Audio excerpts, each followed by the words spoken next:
అభివృద్ధిలో కానీ వివిధ రంగాల్లో అద్భుతమైనటువంటి ప్రగతిని సాధిస్తూ ఉంది. కాబట్టే కేంద్ర హోంశాఖ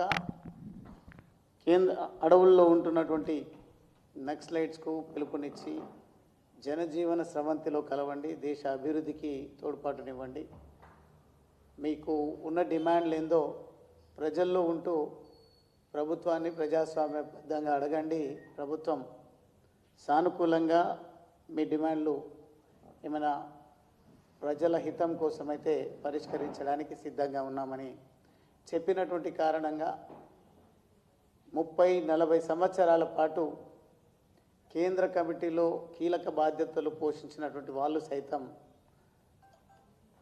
లొంగిపోయి ఈరోజు ప్రభుత్వ పిలుపుకు స్పందించి సహకరిస్తున్నటువంటి పరిస్థితి. కానీ రాష్ట్ర ముఖ్యమంత్రి గారి నియోజకవర్గమైనటువంటి అచ్చంపేటలో ఈరోజు ప్రభుత్వం కారణమా, అక్కడ ఉన్నటువంటి ఎమ్మెల్యే కారణమా తెలియదు, కానీ కొంతమంది కీలకమైన ఒక్కొక్కరిపైన 20 లక్షల రివార్డ్, అదేవిధంగా ఇంకొకరిపైన 8 లక్షల రివార్డు ఉంది.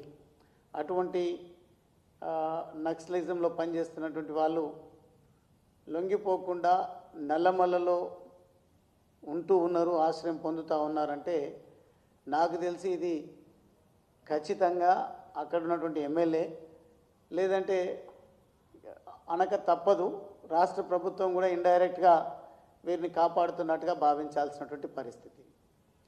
ఎందుకంటే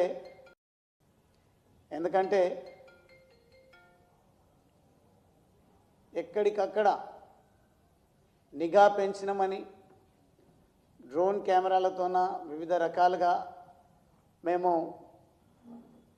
పర్యవేక్షణ పెంచుతున్నాం, రక్షణ పెంచుతున్నామని చెప్పేసి మాట్లాడుతూ ఉన్నారు.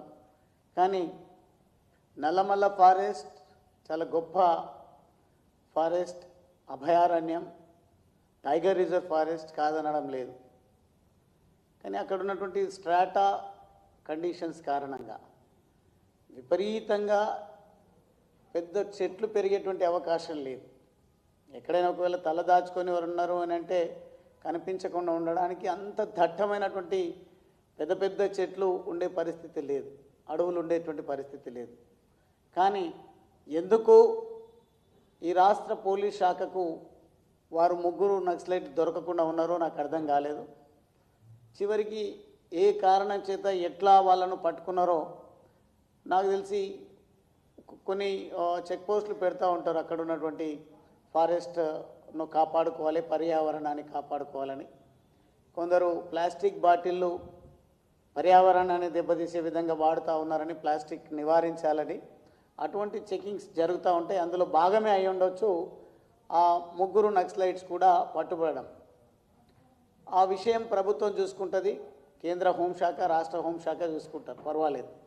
కానీ నక్సలైట్ల వెంబడి ఉన్నటువంటి 3 వారు కూడా అరెస్ట్ అయ్యారు, కాదనడం లేదు.